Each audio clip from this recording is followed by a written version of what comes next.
കുടപ്പനകൾ കൂട്ടമായി നിൽക്കുന്ന ഒരു ഗ്രാമമുണ്ട് ഇടുക്കിയിൽ. വെള്ളത്തുവൽ പഞ്ചായത്തിന്റെ ഭാഗമായ പനംകുട്ടിയാണ് കുടപ്പനകളുടെ നാടെന്നറിയപ്പെടുന്ന ഗ്രാമം.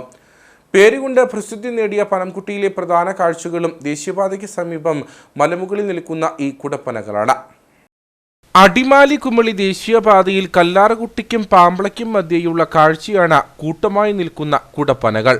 പനകൾ തിങ്ങി നിൽക്കുന്ന പ്രദേശമായതിനാൽ ഇവിടം പനംകുട്ടി എന്നാണ് അറിയപ്പെടുന്നത്. ഹൈറേഞ്ചിലെ കുടിയേറ്റ കാലത്ത് വീടുകളും ഷെഡുകളും നിർമ്മിക്കാൻ കുടപ്പനയുടെ ഓലയാണ് ഉപയോഗിച്ചിരുന്നത്. ജില്ലയ്ക്ക് പുറത്തേക്കും ഇവിടെ നിന്ന് പനയോലകൾ ധാരാളമായി കയറിപ്പോയിരുന്നു. ചാവക്കാട്, വിഴിഞ്ഞം പോലെയുള്ള തീരദേശങ്ങളിൽ കുടിലുകൾ നിർമ്മിക്കുന്നതിനായി പനംകുട്ടിയിൽ നിന്ന് പനയോലകൾ ധാരാളമായി കയറിപ്പോയിരുന്ന കാലം നാട്ടുകാർ ഓർമ്മിക്കുന്നു.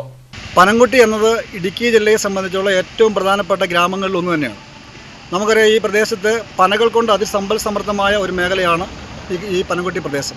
ഈ പനംകുട്ടി പ്രദേശത്ത് ഉണ്ടായിട്ടുള്ള പനയോലകൾ, കുടപ്പനയോലകൾ ഈ നമ്മുടെ സംസ്ഥാനത്തിൻ്റെ അങ്ങേയറ്റത്തുള്ള കടലോര മേഖലകളിൽ മുക്കുവന്മാർ വീട് വയ്ക്കുന്നതിന് ഉൾപ്പെടെയുള്ള കാര്യങ്ങൾക്കായി ഇവിടുന്ന് വെട്ടി അവിടെ കൊണ്ടുപോയി ഉപയോഗിച്ചിട്ടുണ്ട്. അങ്ങനെ വിവിധ മേഖലകളിലെല്ലാം ഈ പ്രദേശത്തെ ഈ പനകൾ വളരെ പ്രാധാന്യം അറിയിക്കുന്ന ഒന്ന് തന്നെയാണ് എന്ന് തന്നെയാണ് സൂചിപ്പിക്കാനുള്ളത്. ഭക്ഷണത്തിന് ദാരിദ്ര്യം നേരിട്ടിരുന്ന കാലത്ത് കുടിയേറ്റ കർഷകരും പഴയ തലമുറയിൽപ്പെട്ടവരുമെല്ലാം മൂപ്പത്തി കുലച്ച പനകൾ വെട്ടിപ്പൊട്ടിച്ച പനനൂർ ശേഖരിച്ച് ഭക്ഷ്യവസ്തുവായും ഉപയോഗിച്ചിരുന്നു. പ്രായമെത്തിയ പനകൾ കുറെയെല്ലാം നശിച്ചുപോയെങ്കിലും പനംകുട്ടിയിൽ ഇപ്പോഴും ധാരാളം കുടപ്പനകൾ വളർന്നു നിൽപ്പുണ്ട്. അടിമാലി കുമളി ദേശീയപാതയിലൂടെ യാത്ര ചെയ്യുന്നവരും പനംകുട്ടിയിൽ എത്തുമ്പോൾ മറുഭാഗത്ത് കുന്നിൻചെരുവിൽ കൂട്ടമായി നിൽക്കുന്ന കുടപ്പനകളുടെ സൗന്ദര്യം ആസ്വദിച്ച് നോക്കി നിൽക്കാറുണ്ട്.